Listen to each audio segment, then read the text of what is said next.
तो अभी हम डेरिवेशन देखने जा रहे हैं, derivation for periodic time of torsional pendulum. ये हमारा टॉर्शनल पेंडुलम है, एक साइड में वायर को क्या है बांध के रखा है और दूसरा साइड फ्री है, वहाँ पे हमने एक डिस्क लगा के रखा है। अब डिस्क को क्या करेंगे हम, टू एंड फ्रो रोटेट करेंगे, ठीक है। तो क्या होगा, ये जाएगा, फिर रेस्टोरिंग फोर्स के कारण क्या होगा, it will come back to the original position.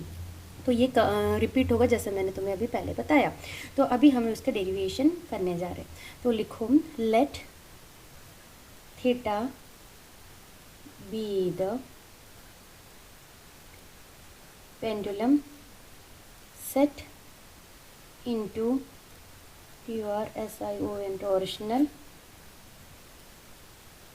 Oscillations. अब रेस्टोरिंग, जब ऑसिलेशन है तो उसमें रेस्टोरिंग टॉर्क आएगा। फोर्स, जब चीज़ें लीनियर होती है तो हम फोर्स बोलते हैं। जब उसमें एंगल इंट्रोड्यूस होता है, ये जा रहा है रोटेट करके वापस आ रहा है, तो यहाँ पे एंगल इंट्रोड्यूस हुआ। जब एंगल होगा तो वो हो जाएगा टॉर्क, फोर्स का नाम बदल के वो हो जाएगा टॉर्क हो जाएगा। तो अभी हम टॉर्क के बारे में बोलेंगे। Then the restoring torque set up in the wire is given by tau. Tau से हमने टॉर्क को डिनोट कर दिया है, minus C into theta, where C is torsional constant और उसकी जो वैल्यू रहेंगी बराबर रहेंगी सी की वैल्यू pi eta r to the power 4 upon 2l। जो थीटा रहेगा वो रहेगा एंगल ऑफ ट्विस्ट, क्योंकि हम ट्विस्ट कर रहे हैं एट एनी टाइम। और ये जो नेगेटिव साइन इंडिकेट कर रहे हैं कि रेस्टोरिंग जो टॉर्क रहेगा, हमने जो फोर्स अप्लाई किया रहेगा उसके एग्जैक्ट ऑपोजिट में रहेगा रेस्टोरिंग टॉर्क, इसलिए नेगेटिव साइन आ गया है। If capital I be the moment of inertia of the body, हमने यहाँ पे डिस्क यूज़ किया, बॉडी की जगह पे डिस्क बोलेंगे तो भी चलेगा, डिस्क यूज़ किया, अबाउट द वायर, तो हमारी इक्वेशन हो जाएगा I tau is equal to I d2 theta upon dt square, where d2 theta upon dt square is equal to angular acceleration. अभी हमारे पास एक और इक्वेशन है, देखो एनालॉगस है, बहुत सारी चीज़ें, F is equal to mass into acceleration.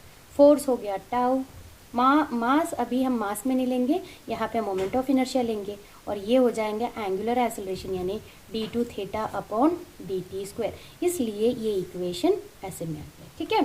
तो अभी हम ये देख रहे हैं, नाउ हम इक्वेशन 1 और इक्वेशन 2 को, क्योंकि equation 1 tau is equal to minus ही थीटा था और इक्वेशन 2 है tau is equal to I d2 theta upon dt square है, इन दोनों को हम इक्वेट करेंगे। देयरफॉर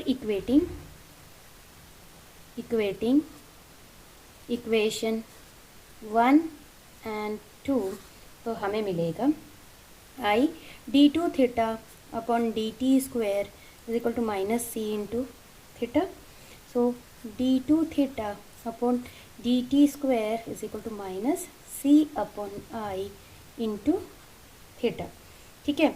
अभी हम यहाँ से हम कुछ चीज़ें, c कांस्टेंट है, i कांस्टेंट है, तो ये d2 theta upon dt square is directly proportional to the twist, ये है। और तो हम वो लिख लेते हैं, thus d2 theta upon dt square is directly proportional to theta, और इसका डायरेक्शन क्या रहेगा, and directed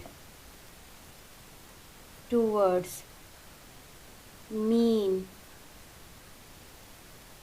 position, hence the pendulum perform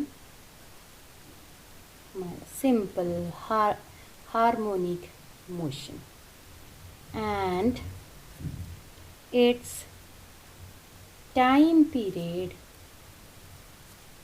is given by t is equal to 2 pi upon under root magnitude angular acceleration per unit angular displacement. ये याद रखना, time period is equal to 2 pi upon under root magnitude of angular acceleration per unit angular displacement. वो भी लिख लेते हैं 2 pi upon under root c by i, this is very important, या t is equal to 2 pi under root i by c। ये हमारा periodic time of torsional